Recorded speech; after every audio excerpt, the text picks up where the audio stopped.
pendeta Yen Kompo. Dia lahir pada tanggal 27 bulan 7 tahun 1949, tempat di Juarez. Dia dilahirkan ayah dari, coba sebut teman saya, sebut saya karena tadi saya ini tidak hafal. Iya, dia punya bapak namanya itu Unnebier Kombo, isinya Aiguareke Endama. Ya. Jadi atas pernikahan mereka dilahirkan seorang anak laki-laki namanya Yen Kombo. Ya. Itu anak pertama. Ya, ada di sini saudara pokoknya kan sudah dilengkapi dari bapaknya, jadi terima kasih banyak. Ya, anak kedua. Saya lanjutkan. Bapak mempunyai istri satu namanya Bertina Endama. Kemudian ia menikah pada tahun 76. Kemudian Bapak dengan ibu dia diberi karunia oleh Tuhan 3 anak, yaitu yang pertama Yos Kombo, yang kedua Yeri Kombo, yang sudah almarhum, yang ketiga Ferry Kombo. 2 orang ada sama kita. Berikut saya akan bacakan di sini. Dia menjalankan pendidikan. Pertama itu dia membantu sebagai pembantu misionaris, yaitu di Pendeta Vaner. Dia tinggal di situ dan dia ikut pendidikan buta huruf waktu itu. Tinggal dengan Bapak Pendeta Vaner, tinggal sama-sama. Dia ikut pendidikan sama-sama di tempat itu. Setelah itu Bapak Vaner dia utus ikut pendidikan Alkitab di Piramid pada tahun 76. Selama di sana itu 6 bulan sekolah di Piramid, 6 bulan. Setelah itu kembali dari Piramid menuju ke Landikma, sekolah Alkitab selama 3 tahun. Setelah itu selesai di Landikma, selesai pendidikan, dan di sana misionaris mereka ditunjukkan tugas pertama, dia ditunjukkan di Langda. Jadi tugas yang mereka jalankan seperti Bapak Pendeta bilang tadi, hanya diutus dan ditunjuk, tidak ada surat. Jadi mereka jalan dengan tanpa sesuatu, tapi hanya ditunjuk dan mereka disilakan jalan. Setelah itu tahun 82 dia kembali dari Langda, kembali untuk diteguhkan sebagai pendeta sebanyak 6 orang yang tadi Bapak baca tadi.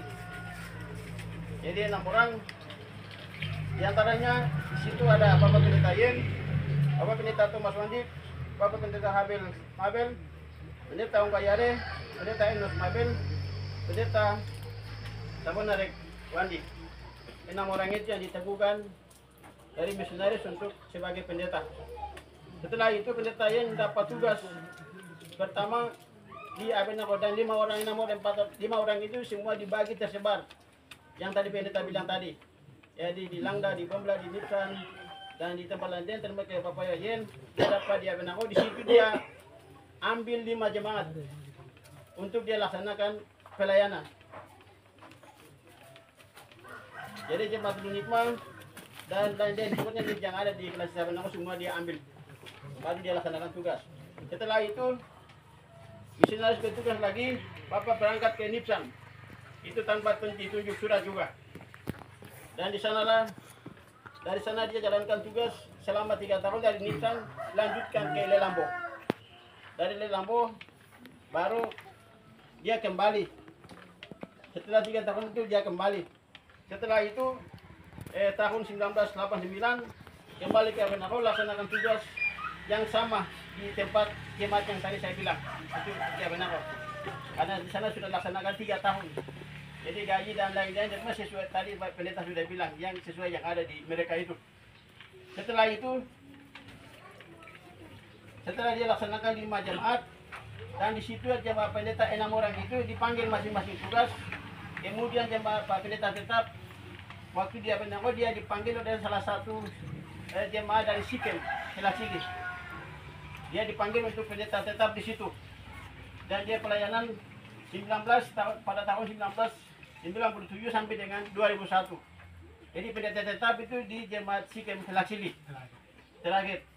Setelah itu misionaris pendidikan Yayasan Jak Pesmi utus dia sebagai pengasuh asrama Hurut di Abipura pada tahun 2022 sampai dengan 2026. Kenapa dia utus masukkan pengasuh asrama? Karena di situ yayasan diberikan kesempatan untuk anak-anak putra dan putri ditempatkan, tapi dalam keadaan anak-anak situasi sedikit kacau. Akhirnya yang seharusnya yayasan mau anak-anak harus diasuh oleh pendeta atau pihak dari gereja. Akhirnya sambil tinggalkan tugas itu di kampung, baru dia ditugaskan dia sebagai pengasuh asrama di Abipura.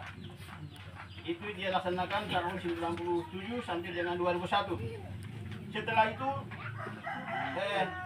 misionaris pendidikan bukan salah. Itu dia masalah kita tadi. Kalau setelah misionaris yayasan itu 2002 dan sampai dengan 2006. Ya, 2002 sampai 2012. 2006 sekarang Ya. 6. 6 tahun. 2002 Ya. 2002 Sampai 2012. 2012. Ya. 10 tahun malas. Ya, berarti 10 tahun sekitar. Ya. Setelah masa kerja habis kembali ke jemaat, naik ke kampung jemaat Sikem di Selasili. Tetapi di situ sedikit tahun 2014 itu dia pindah. Ya benar, tapi dia melayani di jemaat Selasili, tapi dia tidak bisa melihat, membaca karena usia, sehingga tidak bisa membaca. Akhirnya dia di sambil hanya tugasnya jalan saja sebagai pendeta ada di situ, tapi mimbar dia tidak naik karena dia sakit. Jadi waktu itu dia sakit di situ, baru sempat bawa bapak adiknya ke Wamena.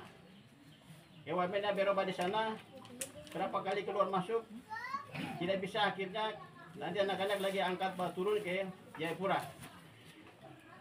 Baru keluar masuk sudah berapa kali, seperti yang saya sampaikan tadi malam dan kemarin. Baru ketika kali itu kita mau bawa pulang kembali, tapi karena kita melihat kondisi tidak bisa. Akhirnya dari yang tuan rumah, Om Api di sini, rumah yang kita sudah siapkan ada. Kita bawa naik saja, lalu kita bawa naik di sini. Jadi tidak bawa naik di sini, tempat di Muadakma, baru kita sama-sama di sini, baru dia jalan. Tuhan sudah panggil di situ sama dengan dia tadi. Jadi riwayat hanya singkat, dia tidak berpendidikan SD, SMP, SMA tidak ada. Hanya seperti Nabi Elia tadi, dia hanya diutus untuk melaksanakan tugas yang mulia tanpa gaji. Ini loh, berapa kita harus ikuti 3 nasihat pendeta yang saya untuk kita pegang itu dan kita jalankan generasi seterusnya. Itu.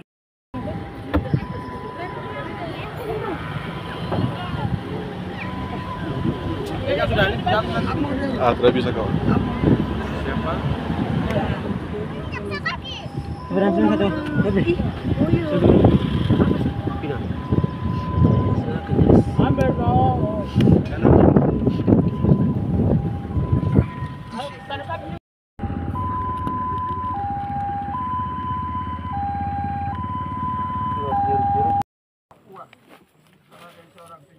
Namun kemarin 27 Februari 2025 ketika terpisah antara tubuh dan jiwa, maka dia menjadi anggota Kristus. Selama ini kita hidup sebagai anggota gereja jemaat Reformasi. Dalam nama Yesus Kristus dan persekutuan Roh Kudus, Tuhan menyertai engkau. Selamat jalan, Tuhan. Silakan.